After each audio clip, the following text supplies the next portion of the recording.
السلام علیکم ورحمۃ اللہ وبرکاتہ۔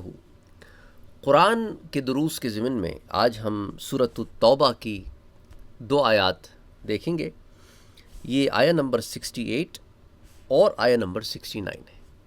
سورۃ التوبہ جو قرآن کریم کی 9 یعنی 9ویں سورہ مبارکہ ہے، اور یہ آیات 10ویں پارے میں آتی ہیں۔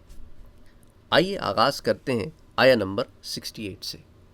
اس آیہ میں اللہ سبحانہ و تعالی نے منافقین سے اور کفار سے ایک وعدہ کیا ہے، اس پر بات کرتے ہیں، اور پھر اپنے آپ کو بڑا اسٹرانگ اور بڑا قوی سمجھنے والے منافق، کافر، مشرک، مرتد، ان کے بارے میں اللہ تعالیٰ نے ان سے ڈائریکٹ ایک خطاب کیا ہے، اس پر بھی بات کریں گے۔ اعوذ باللہ من الشیطان الرجیم، بسم اللہ الرحمن الرحیم۔ وعد الله المنافقين والمنافقات والكفار نار جهنم خالدين فيها هي حسبهم ولعنهم الله ولهم عذاب مقيم۔ اللہ عز و جل نے وعدہ کیا ہے، وعد اللہ، اور یاد رکھو کہ اللہ عز و جل اپنے وعدوں کو پورا فرماتا ہے ہمیشہ۔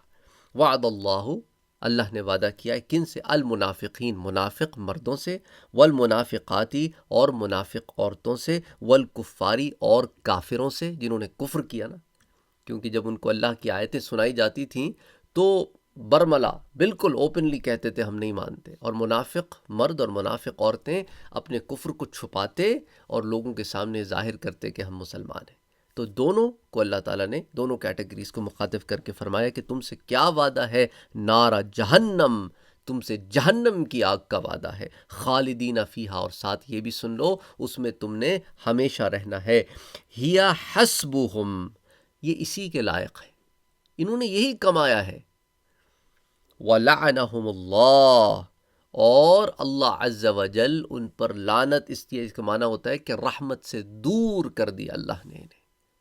ایک تو اللہ نے جسے رحمت سے دور کر دیا وہ رجیم ہو گیا، وہ لعنت کا مستحق ہو گیا۔ تو وَلَعَنَهُمُ اللَّهُ وَلَهُمْ عَذَابٌ مُقِيمٌ، اور ان کے لیے ہمیشہ کا عذاب تیار ہے، عذاب ایسا جو مقیم ہے، جس میں وہ ہمیشہ قیام کریں گے۔ پھر فرمایا اگلی آیہ مبارکہ میں، كالذين من قبلكم كانوا أشد منكم قوة وأكثر أموالا وأولادا فاستمتعوا بخلاقهم فاستمتعتم بخلاقكم كما استمتع الذين من قبلكم بخلاقهم وخضتم كالذي خاضوا أولئك حبطت أعمالهم في الدنيا والآخرة وَأُولَئِكَ هُمُ الْخَاسِرُونَ۔ تو اب اس آیہ مبارکہ میں اللہ سبحانہ و تعالی ڈائریکٹ خطاب کر رہا ہے ان لوگوں سے کہ كَالَّذِينَ مِن قَبْلِكُمْ كَانُوا أَشَدَّ مِنكُمْ قُوَّةً وَأَكْثَرَ أَمْوَالًا وَأَوْلَادًا، کہ وہ لوگ جو تم سے پہلے گزر چکے، وہ جو کافر منافق تم سے پہلے گزر چکے، وہ تم سے طاقت میں بھی بہت زیادہ تھے اور اولاد میں بھی بہت زیادہ تھے، تو تم اپنے تئیں کچھ سمجھنے نہ لگ جانا کہ تم نے کوئی بڑے تیر مارے ہیں۔ اور یہی میسج آج کل کے زمانے میں بھی ان کو جاتا ہے جو اپنے تئیں کچھ سمجھنے لگ گئے ہیں کسی ٹیکنالوجی کے پر یا کسی اور وجہ سے۔ تو اللہ تعالیٰ قرآن کریم میں دوسری جگہ فرماتا ہے یہ جو تمہاری چیزیں تمہارے پاس جو ہیں یہ تمہاری تو نہیں ہے، لہو ملک السماوات والارض، یہ سب تو اسی کا دیا ہوا ہے۔ تو اب تم ان چیزوں پر جو اس نے تمہیں دی اکڑتے پھر رہے ہو۔ یعنی اگر میں اپنی امانت، مثال کے طور پر اگر کسی کے پاس کوئی بہت زبردست گاڑی ہو اور وہ امانتاً اپنے کسی دوست کے پاس وہ گاڑی چھوڑ جائے اور وہ دوست اس گاڑی پہ اکڑنا شروع کر دے تو دیکھنے والے سب مذاق اڑائیں گے کہ بھئی تیری تھوڑی ہے، تو کیا اکڑ رہا ہے، تیرے تو گھر کے باہر کھڑی ہے، تیری تو نہیں ہے، وہ کل آئے گا لے جائے گا۔ تو جب ان کی ہے ہی نہیں، یہ اکڑتے کس شے پر ہیں؟ یہ تو ان چیزوں پہ اکڑ رہے ہیں جو اللہ نے انہیں دی ہیں۔ تو اسی لیے فرمایا کہ تم اتنا نہ اتراؤ، تم سے پہلی بہت بڑی بڑی قومیں ختم ہو گئیں، نیست و نابود ہو گئیں۔ دیکھیں نا، یہ موئنجداڑو اور ہڑپا کے کھنڈرات نہ ملتے تو خبر ہی نہ ہوتی کسی کو کہ یہاں پر کبھی کوئی بڑی بڑی سویلائزیشنز رہا کرتی تھیں۔ احرام مصر نہ ملتے تو فرعونوں کے بارے میں کیسے پتہ چلتا کہ کتنے جاہ و حشمت والے تھے. اور الیگزینڈر دی گریٹ، اس کی تو پتہ ہی نہیں قبر کہاں ہے، اس کی خبر ہی کوئی نہیں کہ اس کی قبر کہاں ہے. تو اسی طرح بہت سارے لوگ ہیں دنیا میں، بڑے بڑے فلاسفہ، بڑے بڑے لوگ گزرے ہیں، بڑے بڑے جرنیل گزرے ہیں. وہ اپنے زمانے میں ایسا سمجھتے تھے اپنے آپ کو بڑے بڑے بادشاہ کہ بس دیٹس اٹ، ہم پر تو آ کر دنیا ختم ہو گئی نا، ہم تو ہمیشہ رہیں گے، ہمارا نام ہمیشہ زندہ رہے گا. لیکن کوئی جانتا بھی نہیں، بھولی بسری داستان ہو گئے. یہی پھر ان لوگوں کا بھی حال ہے جو اس زمانے میں ہیں یا تھوڑا عرصہ پہلے گزرے.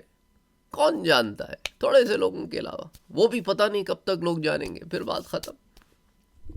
یہ تو اللہ کا کتنا احسان ہے کہ وہ لوگ جنہوں نے اللہ کے کام کیا، اللہ کے لیے اپنی زندگیاں جو ہے وہ صرف کر دیں اور اپنی محنتیں جو ہیں وہ اس راستے میں لگا دیں، آپ ہزاروں سال گزرنے کے باوجود ان کا نام جانتے ہیں. بعض تو ایسے ہیں جن کا ذکر اللہ نے قرآن میں کیا. اور اسی طرح آپ آج کل کے زمانے میں بھی دیکھ رہے ہیں، بڑے بڑے علماء 1000 سال پہلے کتاب لکھی تھی، 1200 سال پہلے کتاب لکھی تھی، آج بھی آپ جانتے ہیں. کام ہے نا اللہ کے لیے، تو ہر بندہ جانتا ہے. تو بہرحال کہنے کا مقصد یہ ہے کہ اللہ تعالیٰ فرماتا ہے وہ جو تم سے پہلے گزرے تھے لوگ، ان کے پاس تم سے زیادہ مال تھا، تم سے زیادہ اولاد تھی، تم سے زیادہ اثر و رسوخ والے تھے. تو پھر فرماتا ہے تو وہ اپنے حصے کے مزے لے چکے، پھر عذاب کی طرف ہنکا دیے گئے. تو تم سے پہلے لوگ اپنے حصے سے فائدہ اٹھا چکے، تو اسی طرح تم نے اپنے حصے سے فائدہ اٹھا لیا. اور جس طرح وہ باطل میں ڈوبے رہے، جس طرح وہ گمراہی میں ڈوبے رہے، اسی طرح تم بھی ڈوبے رہے. فرق کوئی نہیں ہے. حصہ ان کا تھا جو انہوں نے انجوائے کر لیا، تمہارا حصہ تم انجوائے کر رہے ہو، کیونکہ تمہارے ذہن میں جو یہی کچھ ہے وہی کچھ ہے، اس کے بعد کچھ ہے نہیں. تو جب تمہارے ذہن میں یہی ہے کہ اس کے بعد کچھ ہے نہیں، تو تمہارے لیے اس کے بعد جب کچھ ہوگا تو تمہارے لیے کچھ نہیں. تمہارے لیے کچھ نہیں. دیکھیں نا، بات سمجھیں بھئی. دیکھیں نا، ایک انسان جو ہے وہ بلیو ہی نہیں کرتا کہ مرنے کے بعد میں نے اٹھنا ہے اور اٹھ کے اللہ کے آگے حاضر ہونا ہے اور پھر جہنم ہے جنت ہے، وہ بلیو ہی نہیں کرتا. تو پھر اس کے بارے میں لوگ سوال پوچھتے، بھئی یہ تو اتنا اچھا آدمی تھا، اس کو قیامت کے دن کچھ نہیں ملے گا. تو مجھے اس نے بلیو ہی نہیں کیا کہ کچھ ہے. تو جب اس نے بلیو ہی نہیں کیا کچھ ہے، تو پھر کیسے کچھ مل جائے گا؟ ملے تو اس کو نا جس نے یقین کیا. اس کے تو یقین میں ہی نہیں تھا، یہ تو مانتا ہی نہیں تھا، یہ تو کفر کرتا تھا. ان چیزوں پر جن پر ایمان لانا ضروری تھا، یہ ان کا انکاری تھا. ان میں سے کسی ایک چیز کا بھی انکاری انسان کو خارج کر دیتا ہے. دیکھیں نا، ایمان کا ذرا چھوٹا سا بھی حصہ کا ہے نا، جس کے رائی برابر بھی ہوگا نا، جس کے دل میں ایمان، اسے بھی جہنم سے نکال کر ایونچولی جنت میں داخل کر دیا جائے گا. اب ایمان کو سمجھو نا، ایمان اپنے تمام جزیات کے ساتھ ہے. اللہ پر ایمان ہے، اللہ کے تمام رسولوں پر ایمان ہے، اللہ کی تمام کتابوں پر ایمان ہے، مرنے کے بعد دوبارہ اٹھنے پر ایمان ہے، قدر پر ایمان ہے، اسی طرح جہنم، جنت، اللہ کے ملائکہ، روز قیامت، تمام چیزوں پر ایمان ہے نا.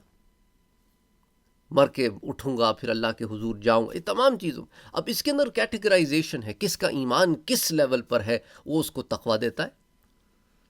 کوئی تقویٰ کے بالکل نچلے درجے پر ہے، کوئی تقویٰ کے اعلیٰ درجے پر ہے کہ نفس مطمئنہ میں ہے، کوئی ملہمہ میں ہے، کوئی لوامہ میں ہے، کوئی امارہ میں ہے. پھر عوامہ، پھر امارہ کی کس کیٹیگری میں ہے؟ بہت ساری چیزیں ہیں نا. تو بہرحال تو کیا فرمایا اللہ نے کہ وہ بھی ڈوبے تھے، تم بھی ڈوبے رہو. اولئک حبطت اعمالهم فی الدنیا والآخرہ، یہ وہ لوگ ہیں جن کے اعمال دنیا اور آخرت دونوں میں ضائع ہو گئے. کیونکہ جب انہوں نے اللہ کے لیے عمل ہی نہیں کیا تو اللہ سے حساب کیوں مانگتے ہو؟ ہاں، جو تم نے اچھے کام کیے اس کا بدلہ تمہیں یہیں مل جائے گا دنیا میں، کیونکہ تم دنیا میں ہی مزے لوٹنا چاہتے تھے نا، لوٹو. وَأُولَئِكَ هُمُ الْخَاسِرُونَ، یہی تو وہ لوگ ہیں جو خسارے والے ہیں، نقصان اٹھانے والے لوگ ہیں. اس لیے اللہ نے فرمایا کہ زمانے کی قسم ان الانسان لفی خسر والعصر ان الانسان لفی خسر، بے شک انسان خسارے کا سودا کر کے آیا ہے، بے شک خسارے میں پڑا ہوا ہے۔ ہاں لیکن کون خسارے میں نہیں ہے؟ الا الذین آمنوا وعملوا الصالحات، ہاں لیکن وہ لوگ خسارے میں نہیں ہیں جنہوں نے نیک عمل کیے اور ایمان لائے اور نیک عمل کیے۔ تو ایمان شرط ہے، پھر نیک عمل ہے، تو بغیر ایمان کے نیک عمل پھر دنیا میں مل جائے گا، اور آخرت اور دنیا میں پھر باقی سب خسارہ ہے۔